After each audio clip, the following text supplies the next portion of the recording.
নমস্কার, আশা করি আপনারা সকলে খুব ভালো আছেন। সিয়ান্স ওয়ার্ল্ডের নতুন আরও একটি ভিডিওতে আপনাদের সকলকে স্বাগত জানাচ্ছি। আমি অঙ্কিতা, সাথে নিনি ও সিয়ানকে নিয়ে। আজকের দিনটা সকাল থেকেই বেশ মেঘলা, কিন্তু অনেকগুলো কাজ আছে বলে আজকে দুপুরে বেরোতেই হলো। সিয়ানকে মায়ের কাছে ঘুম পাড়িয়ে রেখে আমি আর দেবব্রত বেরিয়ে পড়লাম। বেরোনোর একটু পরেই শুরু হয়ে গেল বৃষ্টি আর তার সাথে হালকা শীতের আমেজ মন্দ লাগলো না। প্রথমেই চলে এলাম হালদিরামে একটু পেট পুজো করার জন্য। এত রকমের মেনু দেখে ঠিক করলাম খাবো পাপড়ি চাট আর দই বড়া। খাওয়া দাওয়া সেরে বেরিয়ে পড়লাম গড়িয়াহাটের উদ্দেশ্যে। কলকাতায় এখন সাজো সাজো সামনেই ক্রিসমাস, আর চলছে মেলা, চলচ্চিত্র উৎসব, এক্সিবিশন, নানা রকমের জিনিস। এই রবীন্দ্র সদন থেকে পাস করার সময় চারিদিক থেকে ভেসে আসছে নানা রকমের মিউজিক, গানের আওয়াজ। কিন্তু আমরা তো নিরুপায়, আমাদের কাজ ছেড়ে বাড়ি ফিরতে হবে। তাই ঝটপট যে কটা জিনিস কেনার ছিল কিনে রওনা দিলাম বাড়ির উদ্দেশ্যে। এখান থেকে পাস করার সময় আমরা ঠিক করলাম বেশ কিছু কাপ কেকের মোল্ড আর বড় কেকের মোল্ডও কিনে নিয়ে যাব। এখানে ক্রিসমাসের ডেকোরেশনের জন্য অনেক কিছু পাওয়া যাচ্ছে, কিন্তু আমরা কিছুই নিইনি, কারণ আমাদের ইচ্ছা আছে সিয়ানকে নিয়ে বেরিয়ে ওকে দেখিয়ে কিছু কিনব। তাই বাইকের স্পিড বাড়িয়ে এখন যাচ্ছি বাড়ির দিকে। কেক বানায়, এগুলোর মধ্যে কেক বানাবো আমরা। হ্যাঁ, এগুলোর মধ্যে এই দেখো মা, ছোট ছোট কাপ কেক বানাবো আমরা। না, এই দেখো কাপ কেকের বাটি, ছোট ছোট।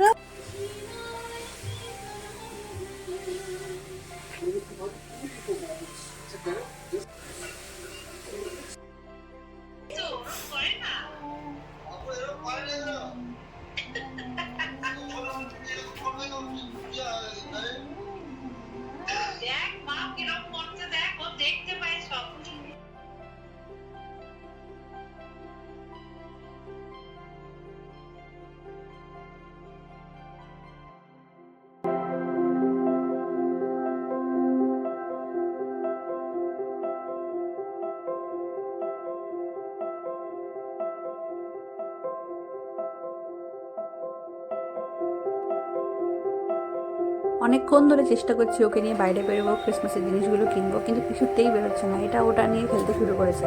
ফাইনালি জোর করে জামা কাপড় পরিয়ে এখন বাইরে নিয়ে বেরিয়েছি।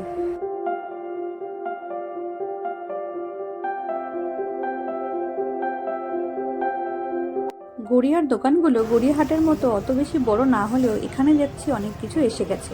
সিয়ান সবকিছু নেড়ে চেড়ে হাত দিয়ে ধরে ধরে দেখছে। ওরও দেখছি ইন্টারেস্ট এসছে এইসব জিনিসের প্রতি। আগে দোকানে নিয়ে গেলে চুপ করে দাঁড়িয়ে থাকতো, জাস্ট দেখতো। এখন দেখছি ধরে ধরে দেখছে আর সাথে এনজয় করছে। কে যাচ্ছে এটা? আমার দিকে তাকাও তো। ওম একা একা যাচ্ছে? ওম পারে একা যেতে? বড় হয়ে গেছে ওম? তুমি একা যেতে পারো? আচ্ছা, কি কিনেছো? গাছ? আচ্ছা, তোমার পছন্দ হয়েছে? আচ্ছা,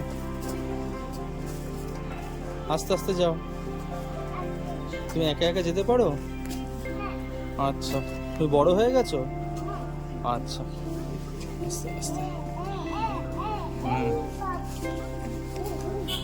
বেরিয়েছিলাম সবাই একসাথে, কিন্তু আমি একটু আগে বাড়ি চলে এসেছি, কারণ সিয়ানের খাবারটা রেডি করতে হবে। দেবব্রত বলল আমি একটা গাছ কিনে নিয়ে আসছি।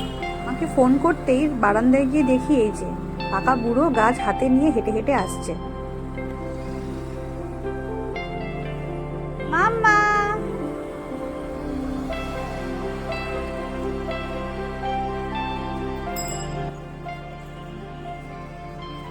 মাম্মা, টাটা।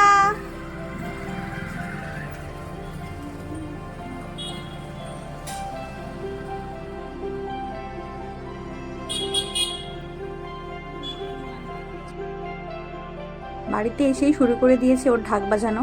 এখন সিয়ানকে খাওয়াবো। আজকের ব্লগটা কেমন লাগলো আমাকে অবশ্যই জানাবেন। সবাই খুব ভালো থাকবেন। Good night.